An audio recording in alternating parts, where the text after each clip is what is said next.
بسم الله الرحمن الرحیم. سلام و درود.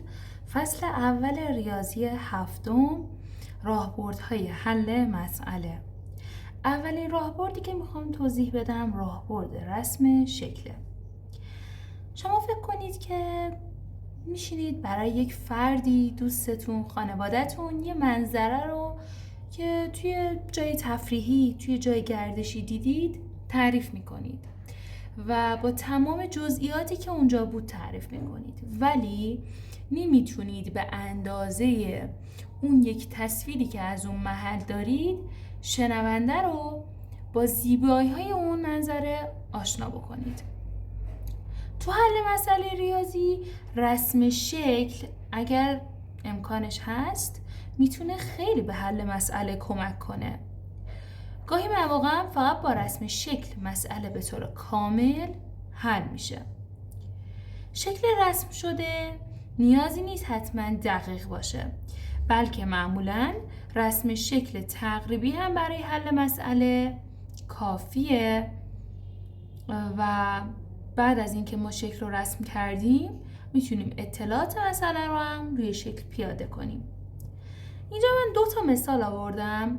مثال اول گفته توپی از ارتفاع 18 متر سطح زمین رها میشه و پس از برخورد با زمین نصف ارتفاع قبلی بالا میاد. این توپ از لحظه رها شدن تا 3مین مرتبه‌ای که به زمین میخوره چند متر حرکت کرده؟ این در واقع تمرین 2 صفحه 2 کتاب ریاضی خودتونه. میگیم آقا ما اگه فرض کنیم یک توپی رو از ارتفاع 18 متر، اینم سطح زمین در نظرش بگیریم، از ارتفاع 18 متر ما این توپ رو رها میکنیم و توپ به زمین میخوره. بعد گفته بعد از برخورد با زمین نصف ارتفاع قبلی. نصف ارتفاع قبلی یعنی چی؟ یعنی من بیام این 18 رو تقسیم بر 2 کنم، چون گفته نصف. نصف یعنی چی؟ یعنی 1/2. پس اینجا میام 18 رو تقسیم بر 2 میکنم که میشه 9. یعنی 9 متر توپ بالا میاد. این توپ از لحظه رها شدن تا 3مین مرتبه که به زمین میخوره چند متر حرکت کرده؟ اگه این توپ تا ارتفاع 9 متری که بالا رفته دوباره برگرده و به زمین بخوره، باز 1/2 ارتفاع قبلیش بالا میاد. 1/2 9 میشه 4.5. پس میام 9 رو تقسیم بر 2 میکنم، یعنی همون نصف که میشه 4.5. پس این توپ 4.5 متر بالا میاد.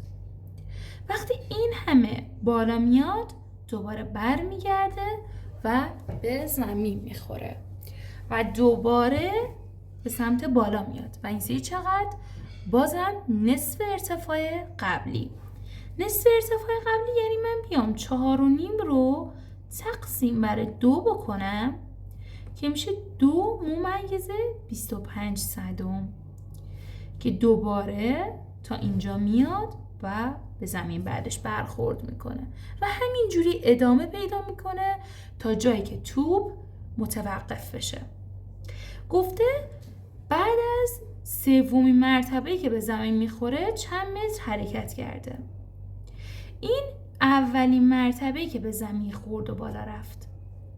این 2مین مرتبه‌ای که به زمین خورد و بالا رفت و اینم 3مین مرتبه‌ای که به زمین خورد و بالا رفت. 3میش چقدر بود؟ 2.25. یعنی تا این متر به سمت بالا حرکت کرده.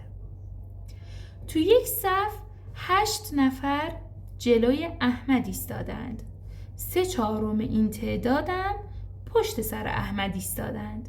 این صف از چند نفر تشکیل شده؟ ما فکر کنیم این احمد هست. گفته 8 نفر جلوی احمدن. من دایره میکشم به جای آدمک.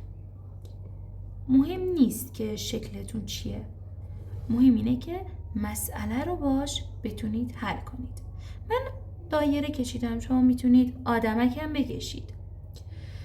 من 8 نفر رو جلوی احمد کشیدم. گفته 3/4. میام میگم اگه من 8 رو ضرب در 3/4 بکنم، 8 ستا، یه مخرج یک اول به این بدید، 8 ستا 24 تا، 1/4 تا 4 تا. حالا 24 رو تقسیم بر 4 کنم میشه 6. بس 6 نفرم پشت احمد ایستاده. میام 6 تا دایره میکشم. گفته این صف چند نفر تشکیل شده؟ مجموع اینها، این 8 بود، اینم 6 بود، میشه 14 ببخشید. به علاوه خود احمد میشن 15 نفر. امیدوارم که کاملا متوجه شده باشید. شما رو به خداوند بزرگ میسپارم.